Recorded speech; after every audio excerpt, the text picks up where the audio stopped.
Welcome to yet another episode of Inside Great Minds. Today's episode is with Brian Vrana of Northwestern Mutual. I was really looking forward to having this interview, partly because Brian's arrived at one of the top highest leadership positions within Northwestern Mutual system. They're an investment and insurance company. They're nationwide. They're actually, I think, global in scope.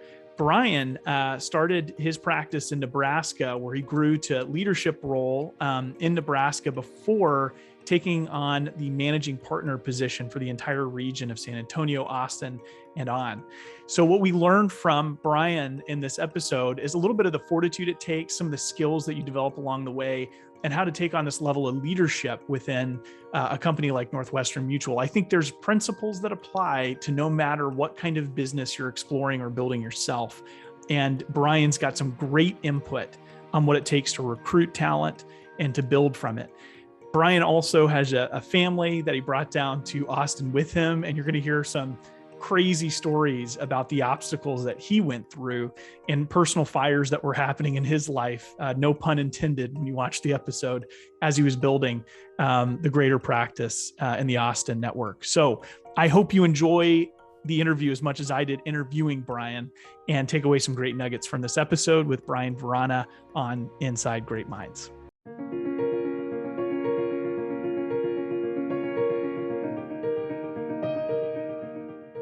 Actually, the very first time I heard your name was from, I can't remember who told me. Someone in the Austin network was like, Brian just moved here, great guy. And then proceeded to tell me how the transition was about as horrible as it could be. Like, just talk about a cascade of crazy things. You came from Nebraska, right? Yep. Took over as managing partner of the Northwestern network, which for Austin, San Antonio area, right, and everything in between. Tell me about your first couple of months on the job down here. Yeah. I mean, it's pretty wild, and life is so unpredictable, but we came down here with the intentions of being a managing partner in the near future. And so came down here in August, and I was the chief development officer kind of mid-August. And then I get a phone call, less than 2 months later saying, hey, we'd really like you to take over as the managing partner. We're making some changes. And I pretty much had, about 10 minutes to decide, but the decision was easy. I've already been down here. We've always loved Texas, loved Austin, and I've already, started falling in love with the people. And so said yes, absolutely. Became managing partner November 1st. But what happened was, a few days prior to that, in our new home, we turned on our fire pit for the first time. And my three kids at the time were 8, 6, and 4. There was an explosion. And all three kids, separate rescue squads, Dell's Children's Hospital, like one of the most terrifying moments of my life. A day prior, we were celebrating. The next day, we were in the hospital with our three. Yeah. And so I missed our field leadership conference, and they kind of announced it. And then they said, but he's not here, and here's what's going on. And so it was really odd, because I'm getting congratulations text messages. And then 2 hours later, I'm getting, oh my gosh, we're praying for you. I can't believe what happened. And so that was the beginning of my managing partner journey. And so that was a big challenge. Kids are awesome, by the way. They've recovered fully, and they're in good health. They are in great health. They're crazy as ever. And so working through that, then COVID hits. Right.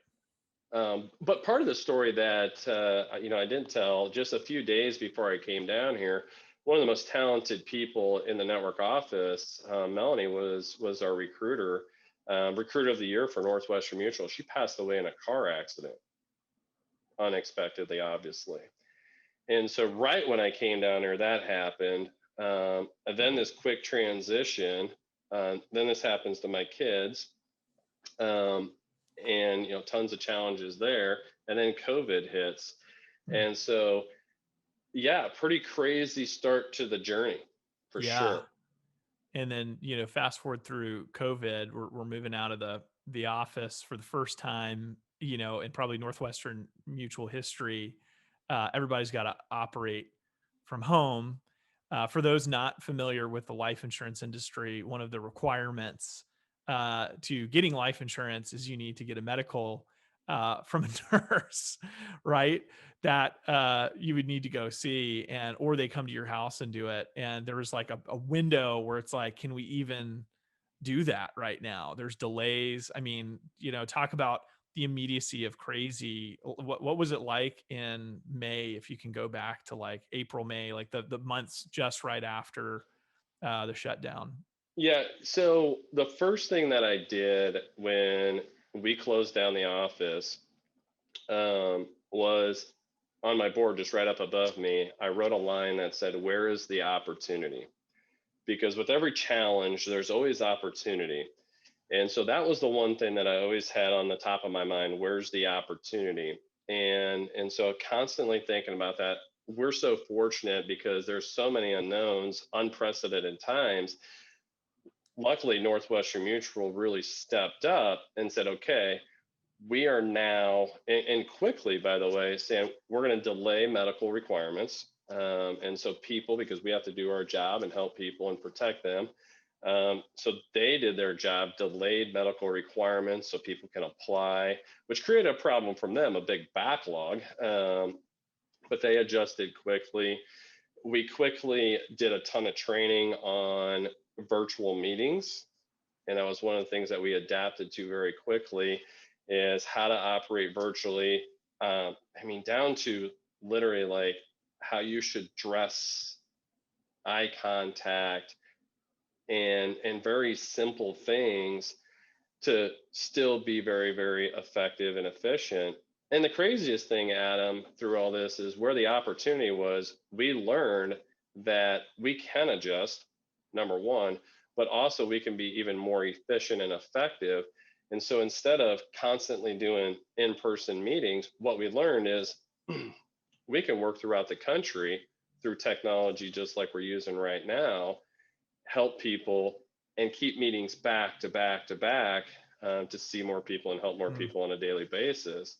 And so kind of through all this, we had, record years, a record year in every category, record year, and bringing on new advisors. And that's And not necessarily true of other people in your industry or space. I mean, there was a lot of people in the insurance world that had a really big challenge through that year, right? So, really good pivot to be able to have a great year in spite of yeah, change. so where's the opportunity? That was just a question I was asking myself at all times. And some of the great things that came about it was the fact that, we have an office in Austin, an office in San Antonio, a few hours away from one another. And this brought us together because now with the use of technology, I started doing meetings every Monday morning at 9. And both offices were on. And so I was the one sending the message. By the way, even though we're back to in office, we continue that every Monday. Virtually, I was doing, they called it, they always joked fireside chats with Brian, but as an entire network office, I was hopping on and getting everybody together, giving them updates on kind of where Northwestern Mutual is at, how I'm thinking about things, what changes we're making and shifting through this. I would tell stories, by the way, which is why they called it fireside chat. And it really brought us together. And so Mm. now we've continued some of these things that, quite frankly, without COVID, I don't know if we'd be doing today, that are highly Mhm. effective. Mm. Yeah, I love that idea of fireside chats. We used to have that, you use that exact same term as kind of an emotional bonding conversation that we'd have with a new rookie class at our sister company at Southwestern Advantage. That was something we do every night during their onboarding to create that synergy. So I love that you implemented that during that time to keep people connected, because that's what they needed, right? That's what they needed. I talked to a friend of mine mid-COVID, who's a big private equity guy in the oil and gas industry here in Texas. And I was asking him what changes he'd seen, because he has kind of the purview of all these different industries that he's involved in. And he said, he's like, what's really interesting is there's two different types of people that we're realizing are that we're employing. And they're on extremes from the work at home environment. He said one type becomes very inefficient when they work from home, and the other type doesn't know when to stop working when they work at home, right? And so just, vulnerable question here, but when you flipped over to working from home, I mean, did you have that struggle, being probably the one that it's hard to cut it off, knowing when to do it because there's no separation? If you ask my wife, yes. Okay. If you ask my wife, yes. And so the reality was, coming back to the office, I was really nervous.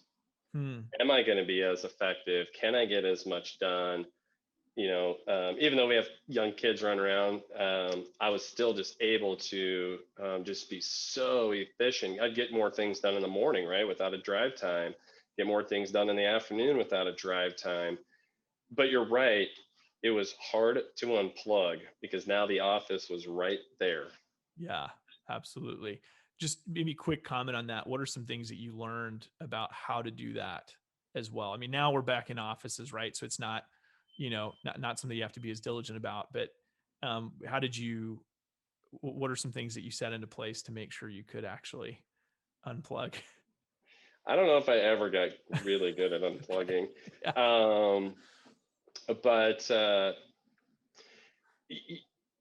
I think the biggest thing was shut it down, shut the computer down. You got to just shut it off.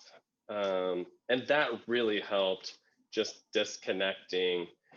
And, kids you only have 18 birthdays, 18 summers with them when they're at home, and just always constantly recognizing that they need you more most of the time than whatever it is that you're doing, and recognizing that. And so I tried to unplug as much as possible, but I'm an early riser. And so when you're an early riser and you get into your home office really, really early after you get done working out, and I do a little reading, but I'm in there. And then you stay in there, till even, 6 o'clock, and it's a long day. And so you got to know when it's time to just absolutely shut it down. And my wife did a great job reminding me of that. Yeah. And she needed to equip your spouse to be able to tell you when to stop. Yes. We'll interview her next week. Just kidding. That'd be a great idea. So let's get away from COVID for a second and just talk about Sure. How you the early life of Brian Vrana. So for those who may be a little unfamiliar with Northwestern Mutual nomenclature, becoming a managing partner is a really big deal, right? It's the highest level of leadership that's not in the corporate office that you really can have, right? I mean, I want to make sure I'm saying this right too. Yeah. And you're a humble guy. I mean, that's why I'm saying this, but to get to that level in any market really is a big deal. And it takes a lot of work and effort to develop the leadership ability to do that. So go back all the way in time and just say, what were you thinking about as a teenager in Nebraska when you were growing up? First off, I never thought I would be in this field. I thought I would be in the field. I just thought I was going to be a farmer. I grew up on a farm, love the lifestyle. I mean, I never sold a thing until I started this internship program 4 months prior to graduation in college. And so I just thought that's what I was going to be. And so I worked on the farm, worked for my dad, worked for a neighbor as a hired hand, and played a lot of sports and did a lot of hunting. But that was my world. That was my world. So that's what I was thinking I was going to do. And you're probably wondering why I didn't. Farming was really, really tough when I was graduating college. And But Economically, you mean tough? Like it yeah, was, yeah. economically, it was really, really tough. And for years, well, my family, it was just tough financially. Hmm. And so making this decision, like, it's tough to feed one family. How are we going to now, you know, provide an income and life to another person? And so I just decided, like, well, I'm going to go, do something else. And I wanted to find a really good internship. And, fortunate to come across Northwestern Mutual. And I found out, like, whoa, I can do this and I can actually get everything I want. It's the closest thing to farming I could find, actually, because I always say what people love about farming isn't watching corn and beans grow.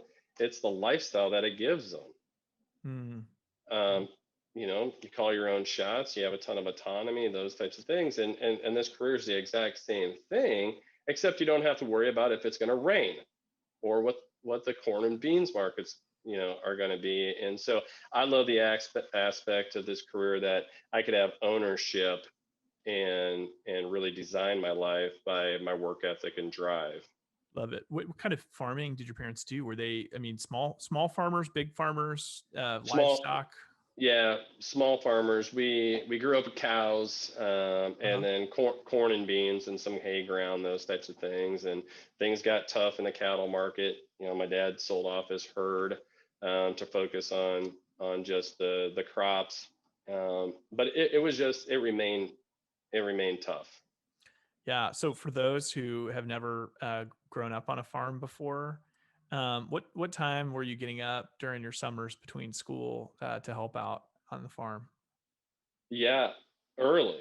I get up at 4:30 today, and it's probably a habit because I was getting up at 5-ish. I was typically at the neighbor's house around 6 in the morning, and I mean I was getting home at 7, 8 o'clock at night.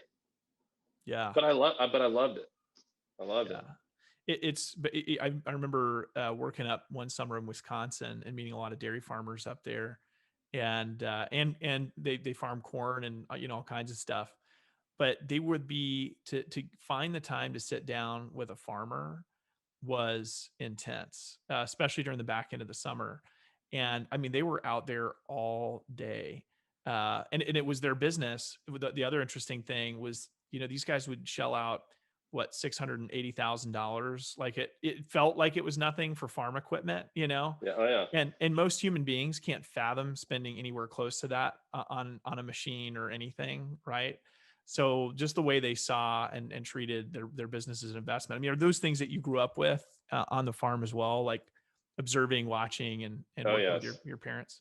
Yep. I mean, a lot of debt, a lot of leverage, and a lot of let's hope the markets go up and not down. And unfortunately, kind of during my high school years and junior high years, the Mm. markets were really, really suppressed, and we had some bad luck in weather, and so it was a tough combination and really tough to recover from. Now, with that being said, my parents are retired and got a bunch of ground and are doing phenomenal, but a lot of my lessons in life just came through those experiences for sure.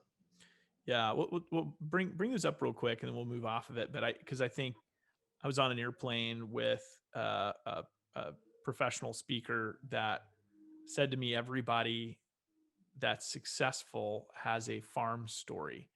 And I asked them what that meant. And they said a farm story, like everybody. And she mentioned a football player at the time. I can't remember who she was talking about for the Dolphins. And she found out this guy worked on a farm growing up. And that's where his work ethic came from. So when she said, a lot of successful people or all successful people have a farm story, it's where'd you get your work ethic, right? That's what's the story of that? And so, work ethic, I imagine, is one, but what are some of the things that you feel like made you successful at Northwestern before you were ever at Northwestern? I think the farm aspect has is really is a big component to it. One of the things about when you're working with your dad or the neighbor, and especially when you're young, I mean, I started this journey working on the farm very early on, And my dad used to say this all the time. It drives me nuts. But now I use it with my kids. And he used to always look over my shoulder and said, hey, we can either do it your way or the right way. And today I think we're going to do it the right way. And I use this, but it kind of ingrained in me, like there is a right way to do things. Now, I'm creative. I think, some super talented people are the ones changing the world. And I love that aspect. But there is a component that, that discipline is so important in a lot of different areas in life. And so, that was huge, and just kind of developing a lot of work ethic and, get up and let's go. And this was, after baseball games in the evening, getting home late we lived in Nebraska. It seemed like every baseball game was 40 or 50 miles away. So getting home late and alarm goes off and away we go again. And so kind of that habit of like, this is normal, of, just keep going. But, you talk about childhood moments. I think the most meaningful moment in my kind of teenage years was I was a wrestler, and I was a good wrestler. Won't ever say I'm great, but I got my butt kicked against this wrestler in high school when I was a freshman, and he ended up being a state champion. He was 2 years in a row. And at the beginning of wrestling season in my sophomore year, I was in the gym, and my athletic director looked at me and asked me a great question. He's like, what's the goal this year, Vrana? And I said, I'm going to beat Dell Hawkins. And so Dell was this wrestler that literally destroyed me the year prior. And he looked me square in the eye and he goes, oh, son, like, you need to pick a different goal. Like, he is so far out of your league. Find a different goal. It made me mad. And it was a very narrow focus. I studied him, how he wrestled, and I met him in the conference finals. And not only did I beat him bad. And Dell was just a fantastic wrestler. But that's when I learned, like, be clear with what you want.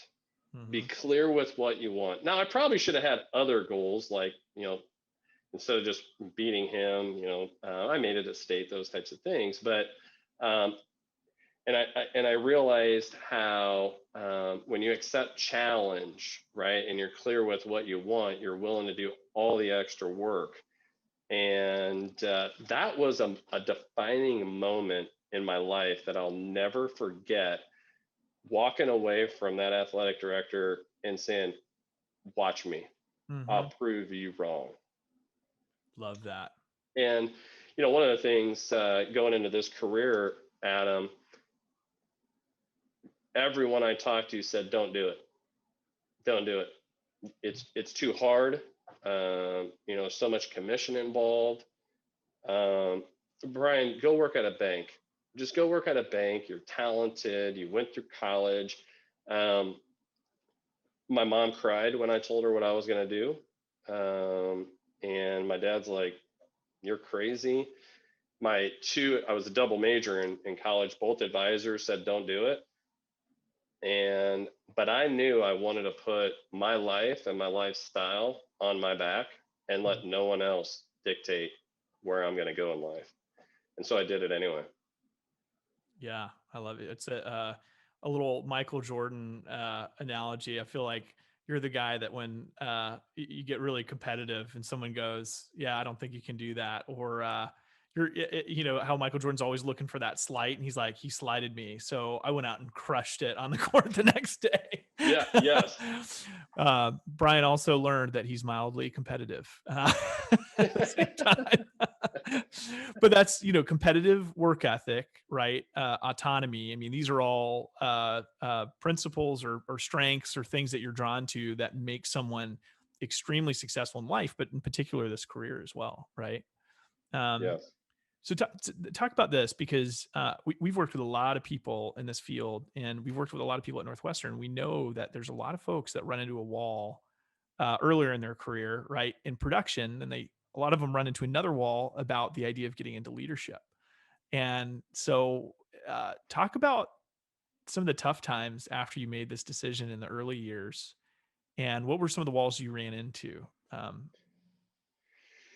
Yeah, this career is not easy. I tell people all the time, it's not easy. It's just absolutely worth it. And so, early on, it's a lot of networking. It's a lot of talking to people that you currently know and you have a connection to, and explaining to them what you're doing. And it's tough. You get told no sometimes from your best friend or your family members that say, nah, yeah, I'm good. I don't want to talk. And then, it kind of hurts your feelings at the end of the day. And maybe for somebody like me, maybe bruises the ego as well. And so kind of getting through that, like it's okay to hear no, and facing that rejection is kind of the first thing that I think that people run into a roadblock.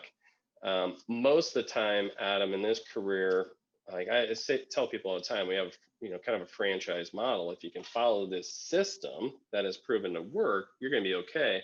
But a lot of times people get distracted. They think understanding something that maybe they'll talk about 1 or 2% of the time is more important than the foundations of this business. And so a lot of times that throws them off from the things that they just know they need to focus on every single day in and day out, and check these boxes that we know ultimately lead to success.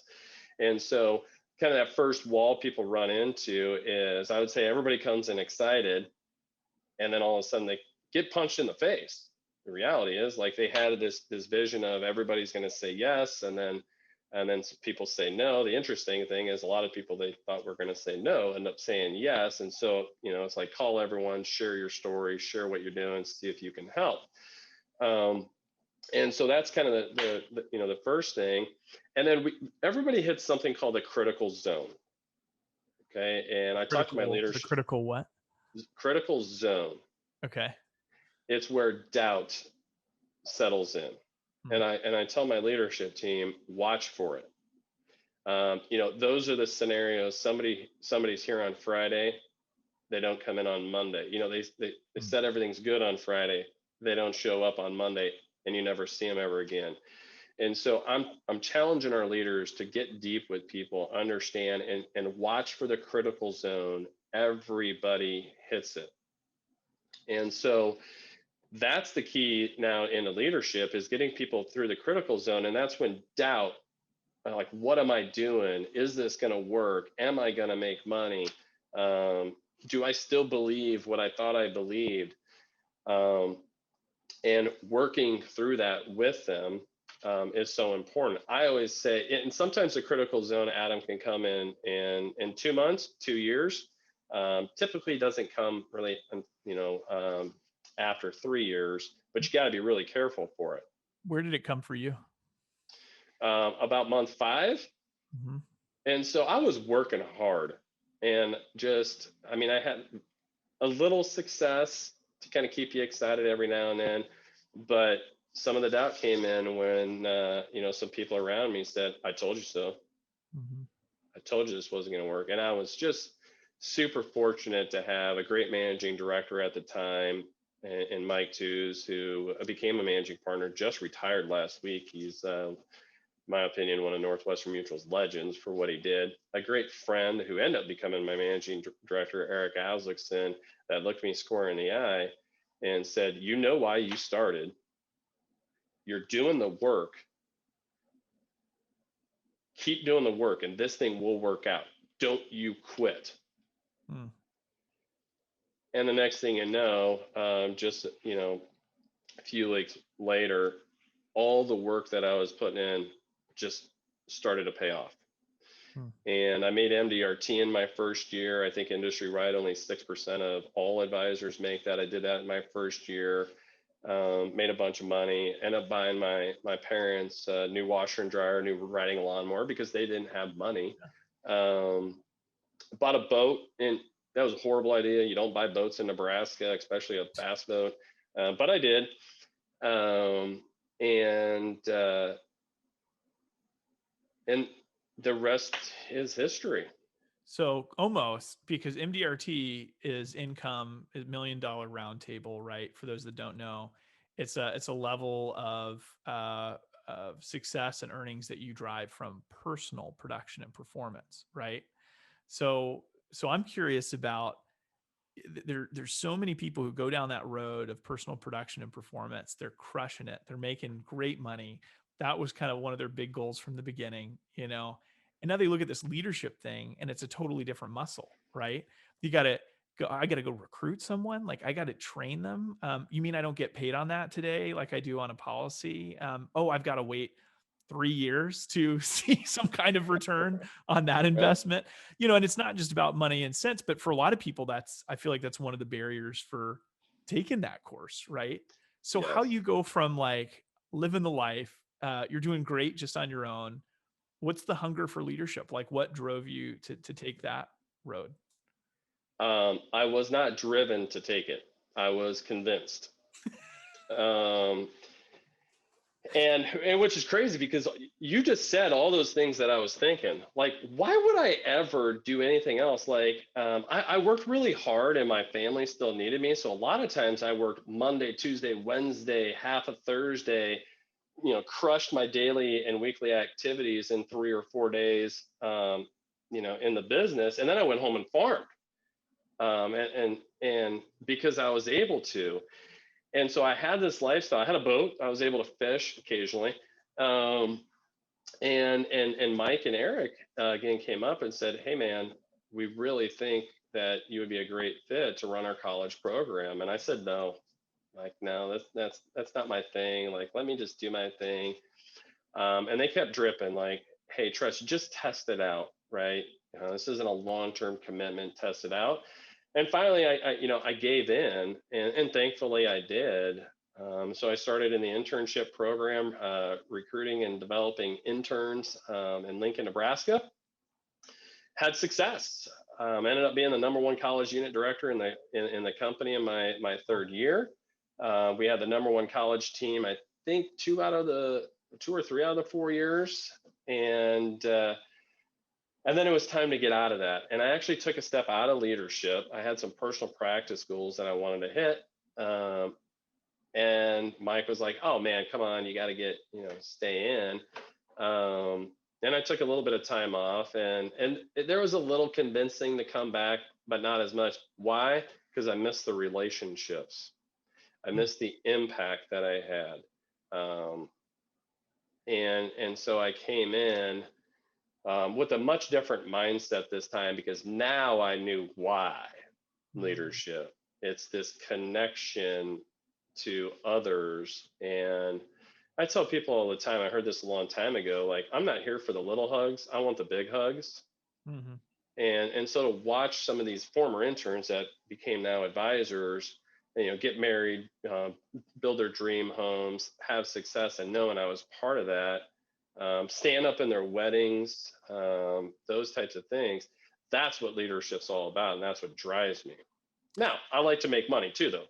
Don't get that, Yeah, and it's just you get paid sometimes now, often later in the leadership Yes. role, right? So, and that played out well. If you can go back though and say like a series of defining moments, and you kind of listed those, but there, it's that little period of time where it went from being convinced to like this decision to go back into leadership. Do you remember any moments that caused you to have more of a vision for how it could be versus how you looked at it before? Do you remember any moments or conversations or anything in particular that created that paradigm shift for you, that you were in it for the impact? I mean, a few. I think one big one was when Mike became a managing partner. It was awesome to see that transition, like, wow, where you can go. And then I knew the impact that he had on my life. Same thing with Eric.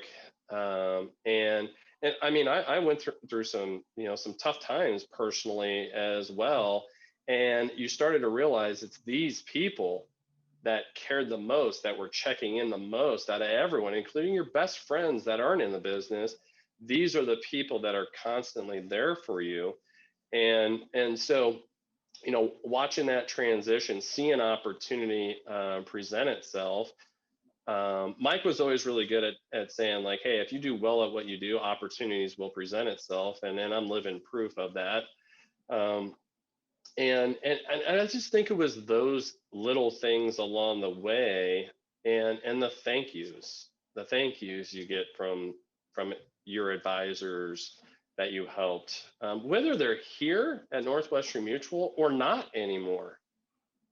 And so I think it was a bunch of little things, Yeah. Adam, that Yeah. then you leave and you miss. Mentorship, having a mentor, which is kind of what I feel like that managing partner Mike was for you, and visually seeing, the impact that he had and reflecting on how he was able to help you. Yeah, I love that. That makes total sense. So, a lot of times leaders shine best in times of crisis. And while you've already been thrown quite a few since moving down to Austin, the universe had more in store for you, because in Texas, we don't have snow or ice. But earlier this year, tell us what happened in Austin for the first time in probably a century. Well, I can tell you this. Guess who everyone blamed at the office? The guy that came from Nebraska and brought, what they call now, Snowmageddon or Ice-mageddon, into Austin, where, historic temperatures, historic ice, inch, I will say this to my Nebraska friends, like growing up in Nebraska, we know we have rough winters. It's cold, snowing. We got some ice. The ice was unlike anything I've seen down here. Completely shut down the city. No power for days. No water for days.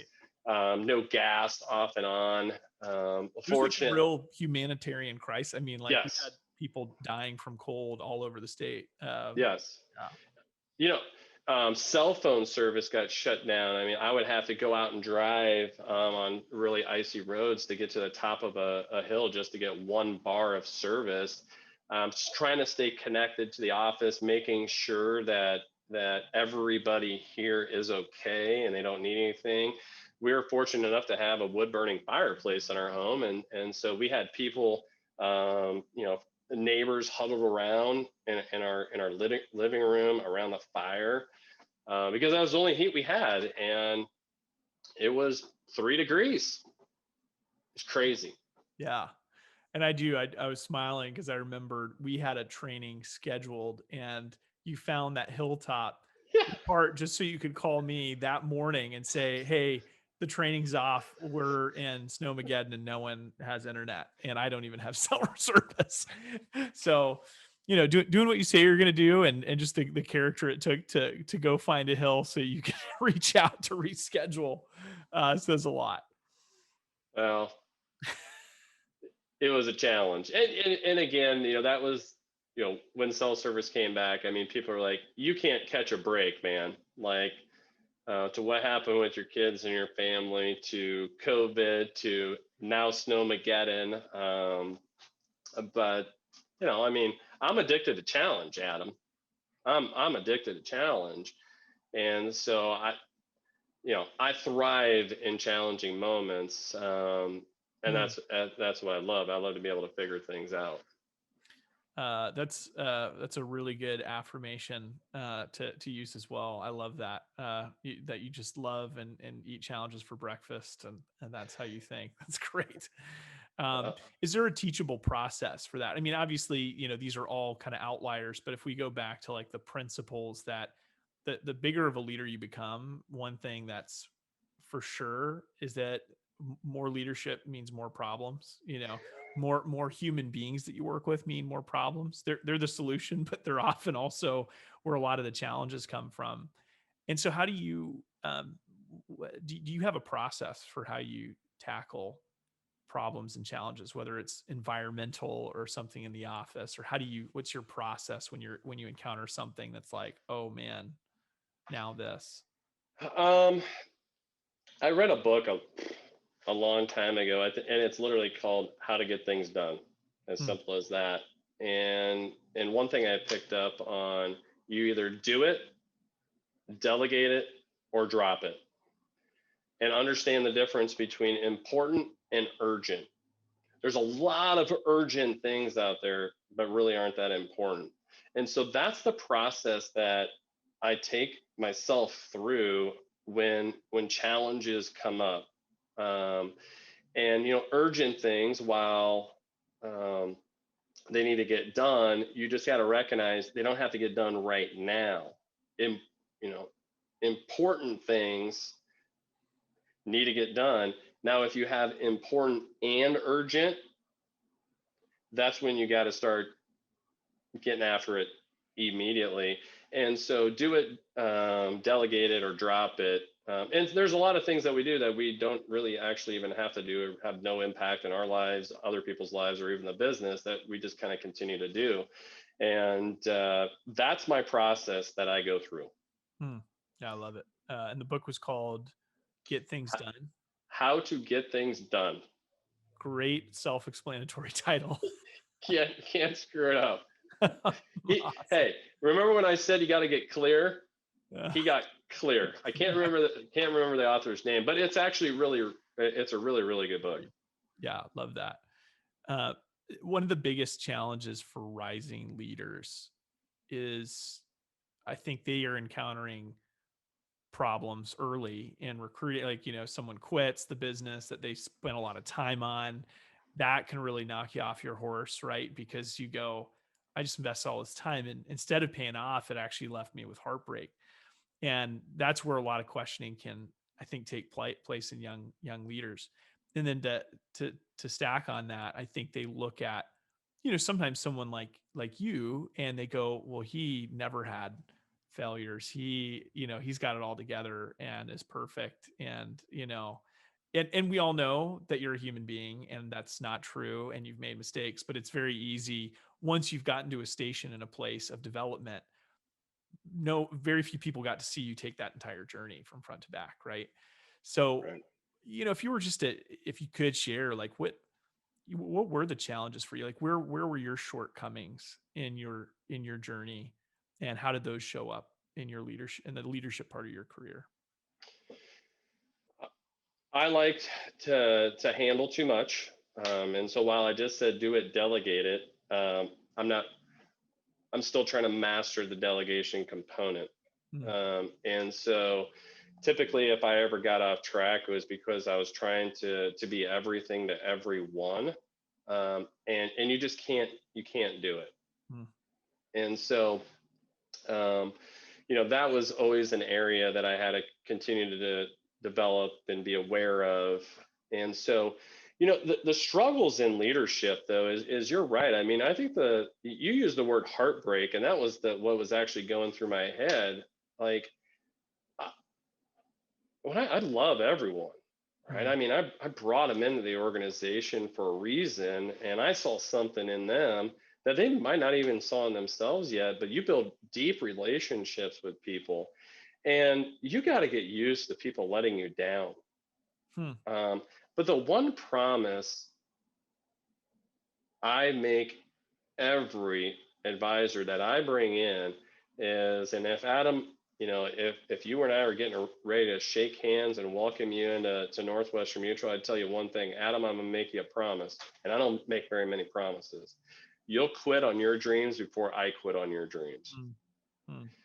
And I believe in putting as much into people until the very last moment.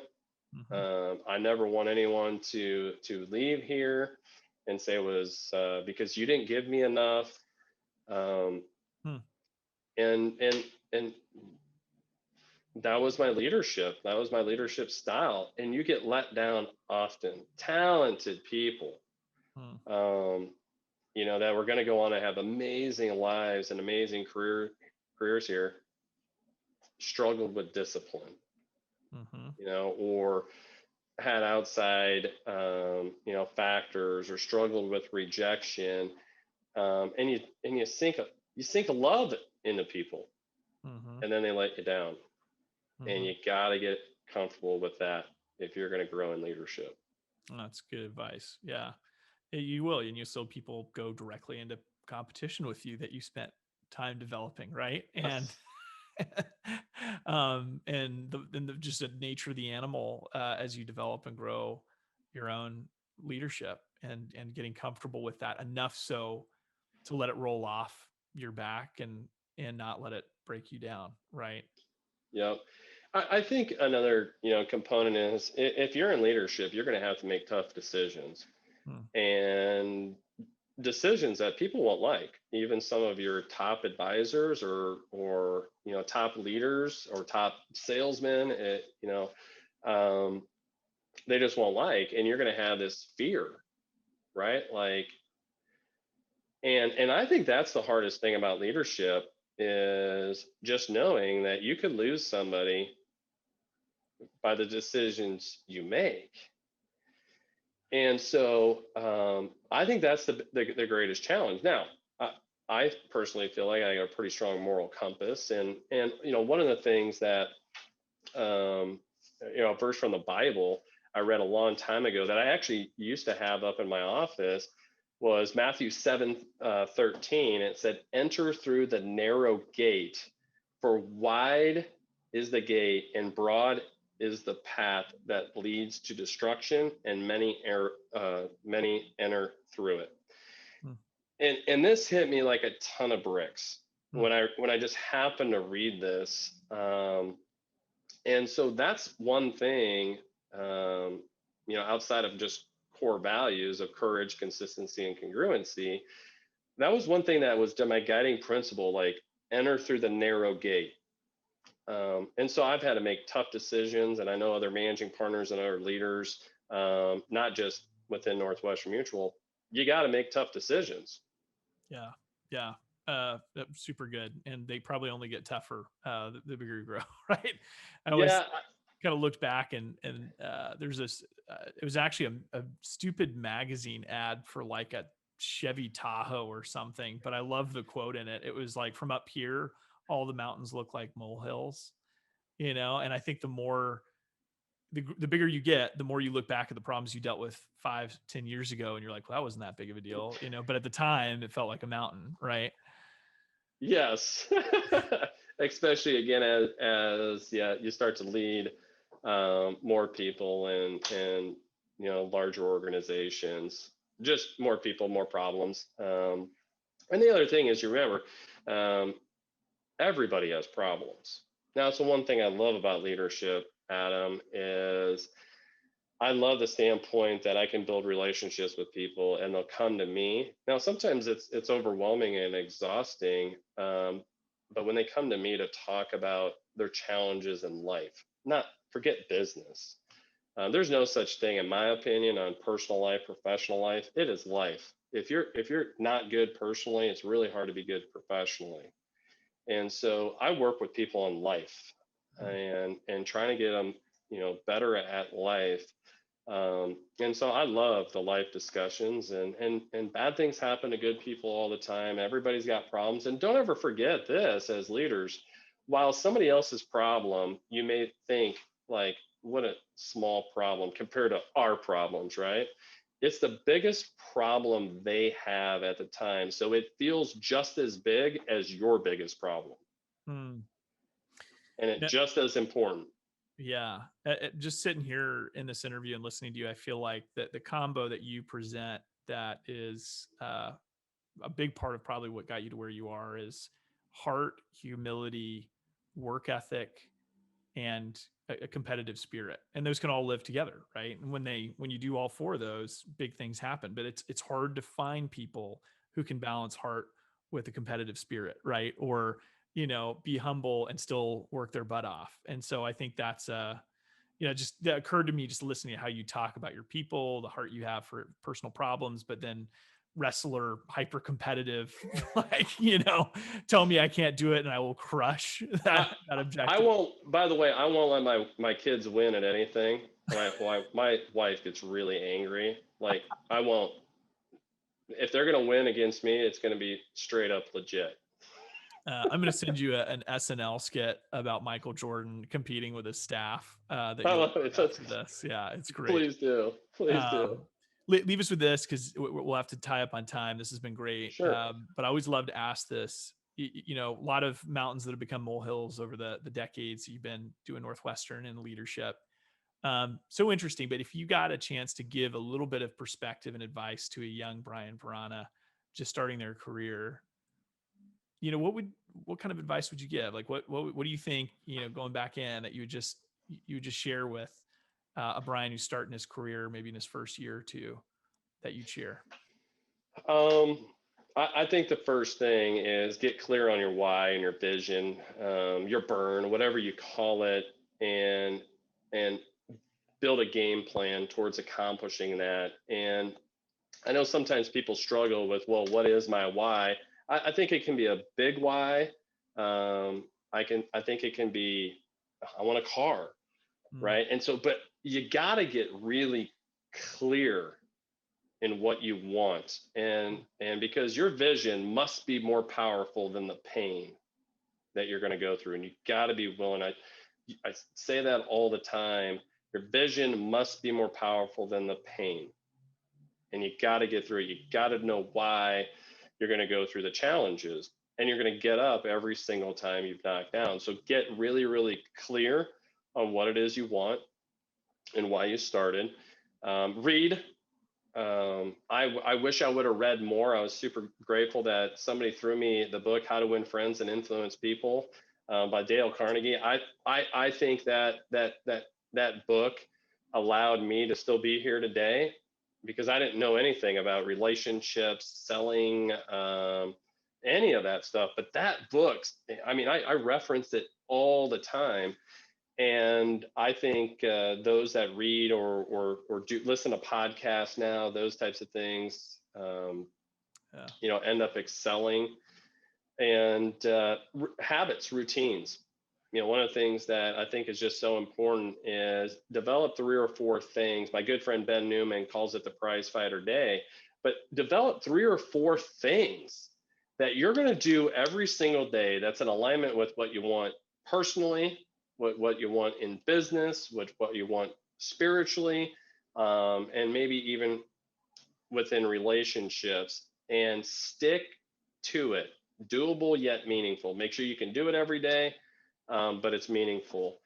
And I would say to my former self, like, do these things every single day, and everything's gonna be fine. It's gonna work out. Super great advice. You went way deeper than I thought you were going to. I thought your advice was going to be stay away from gas fire pits, Brian. That or Brian, don't buy a boat. Don't buy a boat. There you go. Don't buy a boat. Hey, this has been an awesome interview. Great perspective from a great leader at Northwestern Mutual, Brian Vrana. So thanks for being here with us, man. We'll probably bring you back down sometime in the future and hear what you're doing over there in Austin. So yeah, appreciate it. Thank you for the invite. Thank you for the relationship. It's been awesome, Adam. Tons of respect for you and your team and what you do and the impact you're having here in South Central Texas. Can't thank you enough, and excited to join you today.